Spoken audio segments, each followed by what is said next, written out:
എന്റെ പേര് doctor M Thomas Mathew. ഞാൻ കേരളത്തിലെ സീനിയർ മോസ്റ്റ് നെഫ്രോളജിസ്റ്റാണ്.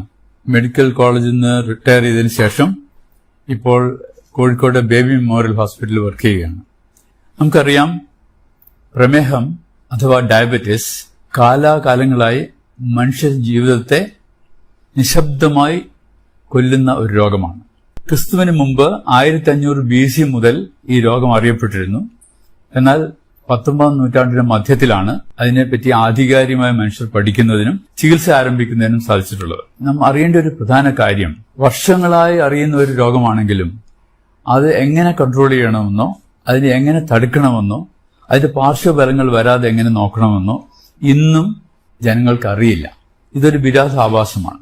വളരെയധികം പഠനങ്ങൾ പ്രമേഹത്തെക്കുറിച്ചുണ്ടെങ്കിലും അതെങ്ങനെ കൺട്രോൾ ചെയ്യണമെന്ന് ഇന്നും രോഗികൾ അറിയാത്തൊരു സ്ഥിതിയിലാണ് നാം ഇരിക്കുന്നത്. ഏത് ആശുപത്രിയിലെ ഔട്ട് പേഷ്യന്റ് ക്ലിനിക്കുകൾ നമ്മൾ എടുത്താലും ജനറൽ മെഡിക്കൽ ഔട്ട് പേഷ്യന്റിൽ വരുന്നതിൽ ഒരു 40% പ്രമേഹ രോഗം അതിനോടനുബന്ധിച്ചുള്ള രോഗങ്ങളുള്ളവരായിരിക്കും.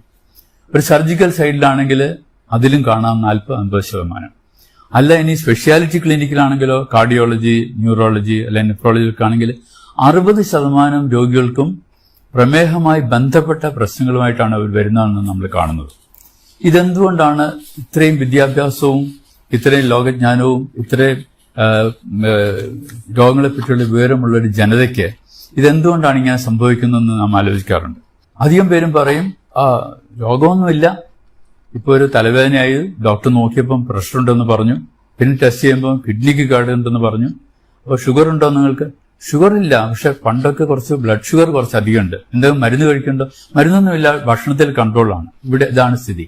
അവർ അഡ്മിറ്റ് ചെയ്ത് നോക്കുമ്പോൾ കാണാം ബ്ലഡ് ഷുഗർ 360, ബ്ലഡ് പ്രഷർ 160/100. അപ്പോൾ പറയും ഇതുവരെ പ്രശ്നമൊന്നും ഉണ്ടായിരുന്നില്ല, ആശുപത്രി വന്നതുകൊണ്ടാണ് രോഗം ഉണ്ടായെന്നാണ് ജനങ്ങൾ ധരിക്കുന്നത്. ഈ പ്രമേഹം എന്നുള്ള രോഗം ഒരുപക്ഷെ നമ്മൾ ജനിക്കുമ്പോൾ തന്നെ തുടങ്ങുന്ന ഒരു രോഗമാണ്. കുടുംബപരമായി അതല്ലെങ്കിൽ ജനിതക കാരണങ്ങൾ കൊണ്ട് ശരീരത്തിൽ നാം കഴിക്കുന്ന ഭക്ഷണത്തിൽ നിന്നുണ്ടാകുന്ന ഗ്ലൂക്കോസ് അഥവാ അന്നജം അത് ശരീരത്തിന് ഉപയോഗിക്കാൻ പറ്റാത്ത വിധത്തിൽ ആയിത്തീരുന്ന ഒരു സ്ഥിതിഗതികളാണ് പ്രമേഹം എന്ന് പറയുന്നത്. നമുക്കറിയാം 2 തരം പ്രമേഹമുണ്ട്, ടൈപ്പ് 1, ടൈപ്പ് 2. ടൈപ്പ് 1 പ്രമേഹം കുട്ടികളിലാണ് സാധാരണ ഉണ്ടാവുക. അവർക്ക് ഈ രക്തത്തിലെ ഷുഗറിനെ ഉപയോഗിക്കാൻ പറ്റാത്ത തരത്തിൽ ഇൻസുലിൻ ഉണ്ടാവുകയില്ല. ശരീരത്തിലെ ഇൻസുലിന്റെ അളവ് വളരെ കുറവായിരിക്കും. അതുകൊണ്ട് രക്തത്തിലെ ഷുഗർ ഇങ്ങനെ കൂടിക്കൂടി പ്രമേഹം എന്നുള്ള അവസ്ഥയിലേക്ക് വരും. അതേസമയം ടൈപ്പ് 2 അങ്ങനെയല്ല. അവർക്ക് ഇൻസുലിൻ ഉണ്ട്, പക്ഷെ ആ ഇൻസുലിൻ ശരീരത്തിലെ കോശങ്ങൾക്ക് ഉപയോഗിക്കാൻ വയ്യാത്തൊരു സ്ഥിതിയിലാണ് ഇരിക്കുന്നത്. അതാണ് ടൈപ്പ് 2. നമുക്ക് സാധാരണ കാണുന്ന പ്രായമായവരിൽ കാണുന്ന 90% ആളുകൾക്കും ടൈപ്പ് 2 പ്രമേഹമാണ്. ഈ പ്രമേഹം ഞാൻ നേരത്തെ പറഞ്ഞാൽ ഒരുപക്ഷെ ജന്മനാൽ തന്നെ ശരീരത്തിൽ തുടങ്ങിയിരിക്കും, പക്ഷെ ഒരു കാലഘട്ടത്തിലേ അത് പുറമേക്ക് കാണുകയുള്ളൂ. അതിന് വരുന്നതിന് മുമ്പ് തന്നെ പല പല ലക്ഷണങ്ങളുണ്ട്. ഒന്നാമത്, ശരീരത്തിന് ആവശ്യത്തിൽ കൂടുതലുള്ള വണ്ണം. ഒരാൾക്ക് എത്ര വണ്ണം വേണം നിങ്ങൾ ചോദിച്ചാൽ നമുക്ക് പറയാം, അത് ബോഡി മാസ് ഇൻഡെക്സ് കാൽക്കുലേറ്റ് ചെയ്യണം. ഒരാളുടെ വെയിറ്റും ഹൈറ്റും എടുത്തിട്ട്, ഹൈറ്റ് മീറ്റർ സ്ക്വയറിലും വെയിറ്റ് കിലോഗ്രാമിലും എടുത്തിട്ട് ആ വെയിറ്റിനെ ഹൈറ്റ് കൊണ്ട് ഹരിച്ചാൽ അത് 18നും 25നും ഇടയ്ക്കാണെങ്കിൽ ഒരു തൂക്കം ശരിയാണെന്ന് അർത്ഥം. 25നും 30നും ഇടയ്ക്കാണെങ്കിൽ അത് ശരീരത്തിന് തൂക്കം കൂടുതലാണ്, തടി, പൊണ്ണത്തടി. 30-ലധികമാണെങ്കിൽ മാരകമായ പൊണ്ണത്തടി. ഈ ശരീരത്തിന് തൂക്കം കൂടുന്നതനുസരിച്ചിട്ട് പ്രമേഹം ഉണ്ടാകാനുള്ള സാധ്യത വളരെ കൂടുതലാണ്. നമ്മളിപ്പോൾ ഇന്ത്യയിലെ കണക്കെടുക്കുകയാണെങ്കിൽ ഇന്ത്യയിലെ എല്ലാ ജനങ്ങളും നമ്മൾ നോക്കുമ്പോൾ 3%, 4% ആളുകൾക്കും ശരീരത്തിൽ ആവശ്യമുള്ളതിനേക്കാൾ തൂക്കം കൂടുതലാണ്. കേരളത്തിലാണെങ്കിൽ അടുത്ത കാലത്ത് നടന്ന പഠനങ്ങളൊക്കെ കാണിക്കുന്നത് 30% പേർക്കും ഓവർ വെയ്റ്റ്, തടി കൂടുതലാണ് ശരീരത്തിന്. ഈ തടി കൂടുതലാവുമ്പോൾ ശരീരത്ത് ഉണ്ടാവുന്ന ഗ്ലൂക്കോസ് ഉപയോഗിക്കപ്പെടാതെ ഇൻസുലിൻ കൊണ്ട് പ്രവർത്തിക്കാൻ സാധിക്കാത്ത തരത്തിൽ രക്തത്തിലെ ഷുഗറിന്റെ അളവ് കൂടിക്കൊണ്ടേയിരിക്കും. സോ അമിതമായ വണ്ണം, അമിതമായ ഭക്ഷണം, നമ്മൾ തോന്നിമാതിരി ഭക്ഷണം കഴിക്കുന്ന ഒരു കാലത്താണ് നാം ജീവിക്കുന്നത്. പണ്ട് കാലത്ത് കഴിച്ചിരുന്ന ഭക്ഷണരീതി കംപ്ലീറ്റ് മാറി, ജീവിതശൈലി കൊണ്ടിട്ട് ഭക്ഷണരീതി മാറി. ഒരാൾക്ക് ഒരു ദിവസം വേണ്ടത് അയാളുടെ വെയിറ്റിനെ 20 അല്ലെങ്കിൽ 30 കൊണ്ട് ഗുണിച്ചാൽ കിട്ടുന്ന അത്ര കാലോറീസ് ആണ്. ഊർജം, നമ്മുടെ ശരീരത്തിന് ജോലി ചെയ്യാൻ വേണ്ടി ഊർജ്ജമാണ് ആവശ്യം. ആവറേജ് ഉള്ള ഒരാൾക്ക്, ഒരു 60 കിലോ വെയിറ്റ് ഉള്ള ആൾക്ക് ഏകദേശം 1400 തുടങ്ങി 1800 കലോറീസ് ആണ് ആവശ്യം. ഈ കലോറീസ് നമുക്ക് എങ്ങനെ കിട്ടും? നമുക്ക് ഭക്ഷണത്തിനെ 3 തരംതിരിക്കാം. ഭക്ഷണത്തിൽ പ്രധാനമായിട്ട് ഊർജ്ജം ലഭിക്കുന്നത് നമ്മൾ കഴിക്കുന്ന ധാന്യങ്ങൾ, അല്ല നമ്മൾ കഴിക്കുന്ന കൊഴുപ്പ്, നമ്മൾ കഴിക്കുന്ന പ്രോട്ടീൻ, ഈ 3 ഭാഗങ്ങളിൽ നിന്നാണ് നമുക്ക് ശരീരത്തിന് ആവശ്യമായുള്ള ഊർജ്ജം ലഭിക്കുന്നത്. ഈ ഊർജ്ജം നമുക്ക് ആവശ്യത്തിൽ അധികം കിട്ടിക്കഴിഞ്ഞാൽ അത് ശരീരത്തിന് ഉപയോഗിക്കാതെ അത് കൊഴുപ്പായി കൂടും, ഷുഗറായി രക്തത്തിൽ ഇങ്ങനെ ഓടി നടക്കും, ശരീരത്തിന്റെ അവയവങ്ങൾ കയറി പിടിക്കും. ഇത് വേറൊരു വലിയ സംഗതി എന്താണെന്ന് വെച്ചാൽ, ശരീരത്തിൽ ആവശ്യമുള്ള ഷുഗറിനേക്കാൾ കൂടുതൽ ഷുഗർ ഉണ്ടായാൽ അതിന്റെ ചയാപചയം, അതായത് മെറ്റബോളിസം ഒരു അസാധാരണ രീതിയിലേക്ക് പോകും. സാധാരണ ഷുഗർ മെറ്റബോളൈസ് ചെയ്യുന്നത് ശരീരത്തിന് ഊർജ്ജം ലഭിക്കാനാണ്. എന്നാൽ അധികമുള്ള ഷുഗർ, അതായത് അധികം നോക്കുമ്പോൾ നിങ്ങൾ ചോദിക്കുക എത്രയാണ് അധികം? അതായത് ഒരു ഫാസ്റ്റിംഗ് സ്റ്റേജിൽ ഒരാൾക്ക് ഷുഗർ വേണ്ടത് 100 മില്ലിഗ്രാമിൽ കുറവായിരിക്കണം. 80 തുടങ്ങി 100 ഫാസ്റ്റിംഗിൽ വേണ്ടത്. ഭക്ഷണം കഴിച്ച് 2 മണിക്കൂറിന് ശേഷം നോക്കുകയാണെങ്കിൽ അത് ഒരു 120-നും 140-നും ഇടയ്ക്കായിരിക്കും. അതിൽ കൂടുതലൊക്കെയാണ് അധികം ഷുഗർ എന്ന് പറയുന്നത്. അപ്പോൾ രക്തത്തിലെ ഷുഗർ അധികമായാൽ അത് ശരീരത്തിന് ഉപയോഗിക്കുന്നത് സ്വാഭാവികമായി ഉപയോഗിക്കുന്നതിന് പകരം അത് അബ്നോർമൽ പാത്വേയിൽ കൂടെ പോകും. 5 തരത്തിൽ ഈ ഗ്ലൂക്കോസ് മെറ്റബോളൈസ് ചെയ്തു പോകും.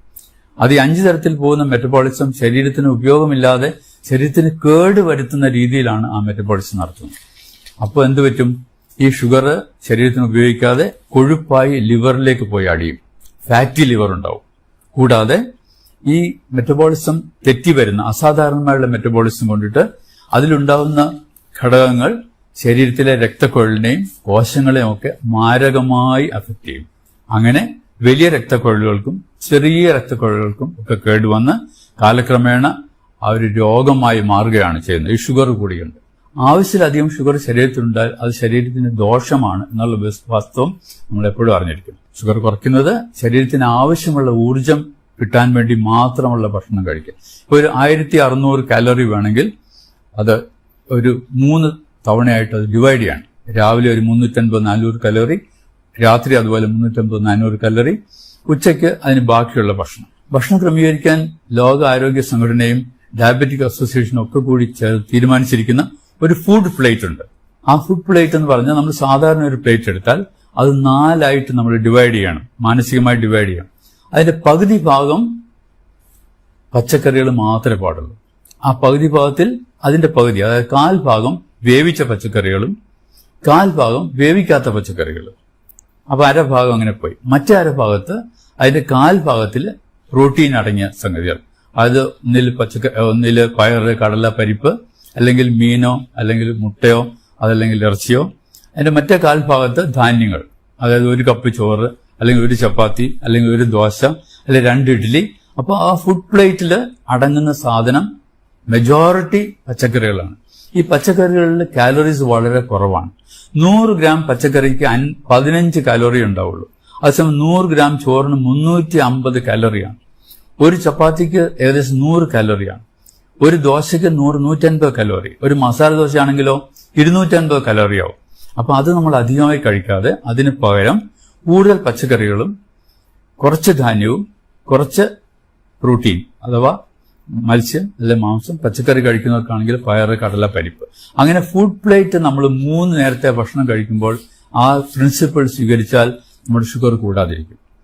അത് വെജിറ്റേറിയനായിട്ടും നോൺ വെജിറ്റേറിയനായിട്ടും ഐറ്റംസ് നമ്മൾ താരതമ്യപ്പെടുത്തും. ബാക്കി ഭക്ഷണങ്ങളിൽ നിന്ന് നമുക്ക് കിട്ടുന്നത് അന്നജം, അതായത് ധാന്യങ്ങൾ എന്ന് പറയുമ്പോൾ അരിയാവും, ഗോതമ്പാവും, പഴങ്ങളും, അധികം മധുരമില്ലാത്ത പഴങ്ങൾ, ഇതെന്നൊക്കെയാണ് മെയിൻ ആയിട്ടുള്ള 60%, 50% എനർജി കിട്ടുന്ന ഈ ഭക്ഷണത്തിനാണ്. അതേസമയം കൊഴുപ്പ് എന്ന് കിട്ടുന്നത് വളരെ അധികമാണ്. 20%-എങ്കിലും കൊഴുപ്പെന്ന് നമുക്ക് കിട്ടണം, 20-25%. അപ്പൊ ഈ കൊഴുപ്പെന്ന് എങ്ങനെയാണ് കിട്ടുക? കൊഴുപ്പ് നമ്മൾ ഉപയോഗിക്കുന്ന എണ്ണ, 1 സ്പൂൺ എണ്ണയിൽ ഏകദേശം 45-50 കലോറിയാണ്. അപ്പോൾ എണ്ണയുടെ അളവ് കുറയ്ക്കണം. അതുപോലെ തന്നെ പ്രോട്ടീൻ ഒരു 20-25% കാലറീസ് പ്രോട്ടീന് ലഭിക്കണം. അതുകൊണ്ട് പ്രോട്ടീൻ കഴിക്കുന്ന അളവും കുറയ്ക്കണം. ഇങ്ങനെ നമ്മൾ കൺട്രോൾ ചെയ്താൽ നമ്മുടെ ഭക്ഷണ രീതി വളരെ കറക്റ്റ് ആവും. നമ്മുടെ ഷുഗർ കൂടില്ല, നമ്മുടെ പ്രമേഹത്തിന്റെ കോംപ്ലിക്കേഷൻ നമുക്ക് വരാതിരിക്കാൻ സാധിക്കും. ഇതൊക്കെ അറിയാമെങ്കിലും നാം വീണ്ടും അറിയാതെ ഭക്ഷണങ്ങൾ കൂടുതൽ കഴിച്ചു പോവുകയാണ്. അപ്പൊ നമ്മൾ ആവശ്യമില്ലാത്ത ഭക്ഷണങ്ങൾ, ഈ സ്നാക്സ് ഒക്കെ നിവൃത്തിയുള്ളത്തോളം ഒഴിവാക്കണം. എണ്ണക്കടികൾ ഒഴിവാക്കണം. പിന്നെ ഈ ഷുഗറുള്ള ആളുകൾ 3 നേരത്തെ ഭക്ഷണത്തിന് പുറമെ ഇടയ്ക്ക് 2 ലഘുഭക്ഷണം കൂടെ കഴിക്കുന്നത് നന്നായിരിക്കും. നമുക്ക് ഫൈബർ അടങ്ങിയ ബിസ്ക്കറ്റ് കഴിക്കാം, അല്ലെ ആരോ റൂട്ട് ബിസ്ക്കറ്റ് കഴിക്കാം, അല്ലെ ചിലപ്പോൾ അധികം എണ്ണയും മെഴുക്കുമില്ലാത്ത ഭക്ഷണങ്ങൾ കഴിക്കാം, അല്ലെ ഒരു പകുതി ആപ്പിൾ കഴിക്കാം, പകുതി പേരയ്ക്ക കഴിക്കാം, 1 ഗ്ലാസ് ചായയോ അല്ലെങ്കിൽ കാപ്പിയോ കഴിക്കാം, മധുരം ഇടാതെ. ഇതൊരു ശീലം നമ്മൾ ഉണ്ടാക്കണം. മധുരം ഉപയോഗിക്കാതെ ഭക്ഷണങ്ങൾ കഴിക്കാനുള്ള ശീലം. അതുപോലെ ഏറ്റവും പ്രധാനമുള്ള കാര്യമാണ് ശരീരത്തിന് വ്യായാമം. ഒരു അരമണിക്കൂർ ആഴ്ചയിൽ 5 ദിവസം വ്യായാമം ചെയ്യുന്നത് ഏറ്റവും പ്രധാനമാണ്. പ്രത്യേകിച്ച് 35 വയസ്സിന് ശേഷമുള്ളവർ ഈ വ്യായാമം ചെയ്യുമ്പോൾ ശരീരത്തിന് ആവശ്യമുള്ള ഊർജം അത് ഉപയോഗിച്ചു പോകും. അപ്പോൾ ആവശ്യമില്ലാതെ ഊർജം ശരീരത്തിൽ കെട്ടിനിൽക്കില്ല. ഈ വ്യായാമം ചെയ്യുമ്പോൾ ആ ഊർജം അതിനായിട്ട് ഉപയോഗിച്ചു പോകും. അങ്ങനെ നമ്മുടെ ശരീരത്തെ നല്ല ആരോഗ്യസ്ഥിതിയിൽ മെയിൻറ്റെയിൻ ചെയ്യാൻ സാധിക്കും. ഇങ്ങനെയൊക്കെ ചെയ്താലും ജനിതകമായി ഉണ്ടാകുന്ന ഡയബറ്റീസ് വരാതിരിക്കില്ല. വന്നു കഴിഞ്ഞാൽ നമ്മൾ അതിനുള്ള മരുന്നുകൾ കൃത്യമായിട്ട് എടുക്കും. ഡോക്ടറെ സമീപിച്ച് ആ മരുന്നുകൾ എന്ത് വേണമെന്ന് ചോദിച്ചാൽ ഡോക്ടർ പറഞ്ഞുതരും.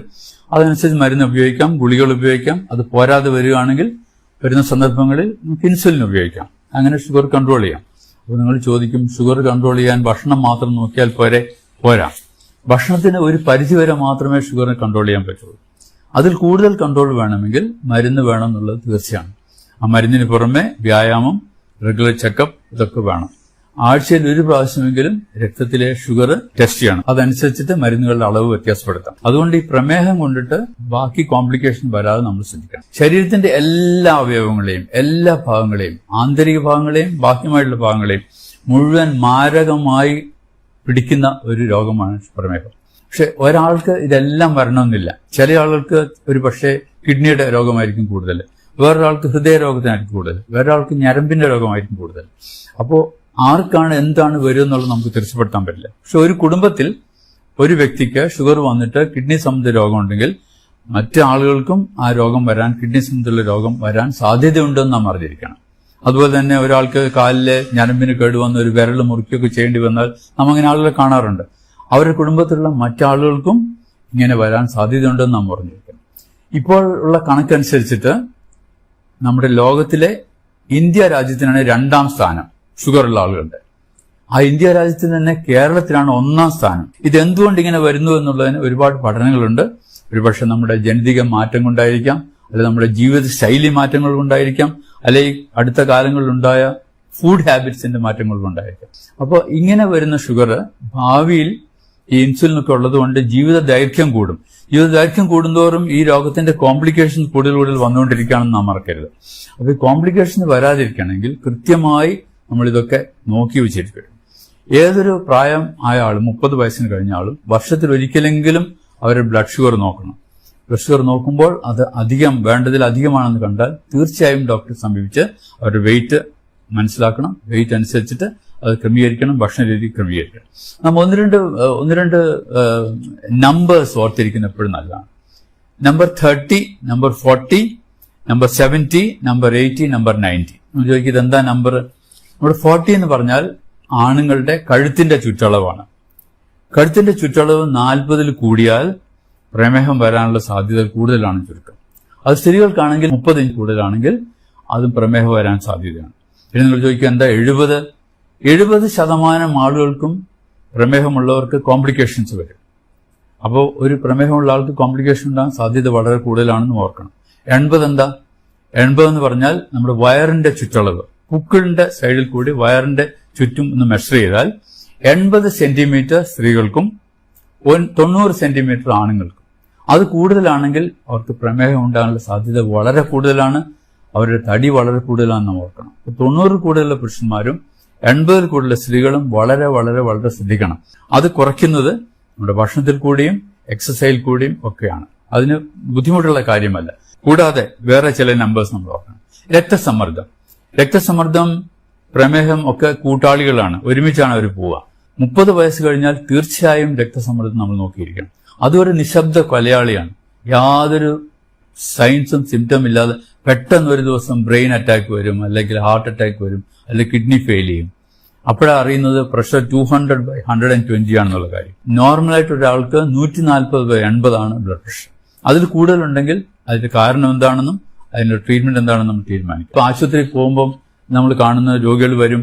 അപ്പോൾ ഡോക്ടറെ എനിക്ക് കാല് വേദനയാണ്, മുട്ടുവേദനയാണ്, കാല് തരിപ്പുണ്ട്, അല്ലെങ്കിൽ നമുക്ക് വേറെ എന്തെങ്കിലും അസുഖം ഉണ്ടോ എന്ന് ചോദിച്ചാൽ അസുഖമൊന്നും ഇല്ല എന്ന് പറയും. പിന്നെ ചോദിച്ചു വരുമ്പോഴാണ് തരുന്നത് 20 വർഷമായിട്ട് പ്രമേഹ രോഗമുണ്ട്, 15 വർഷമായിട്ട് രക്തസമ്മർദ്ദമുണ്ട് എന്ന് അവർ പറയുന്നു. ഒരു 50 വർഷമായ രോഗികളെ കണ്ട് പരിചയമുള്ള എനിക്ക് നിങ്ങളോട് പറയാനുള്ള ഒരു പ്രധാന കാര്യം അതാണ്. ഡോക്ടർമാരെ സമീപിക്കുമ്പോൾ നിങ്ങളുടെ രോഗത്തിന്റെ മുമ്പുകൂട്ടിയുള്ള വിവരങ്ങൾ തീർച്ചയായും പറഞ്ഞിരിക്കണം.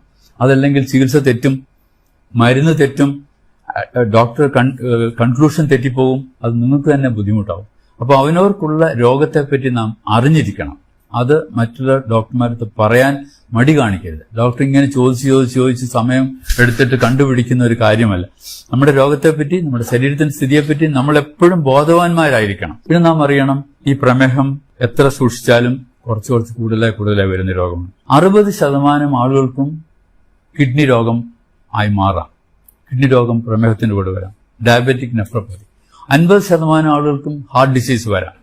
ഏകദേശം 50% 60% ആളുകൾക്ക് ന്യൂറോപ്പതി വരാം, ഞരമ്പിന്റെ കോംപ്ലിക്കേഷൻ വരാം. ഇങ്ങനെയൊക്കെ ഉണ്ടാവുന്ന ഒരു രോഗം. കണ്ണിന് കേട് വരും വളരെയധികം പേർ. അപ്പോൾ കണ്ണിന് കേട് വരും, ലേസർ അടിക്കും. ഇതൊക്കെ രോഗികൾക്ക് ഉണ്ടാകുന്ന സംഗതികളാണ്. പക്ഷെ അവർ പറയാറില്ല.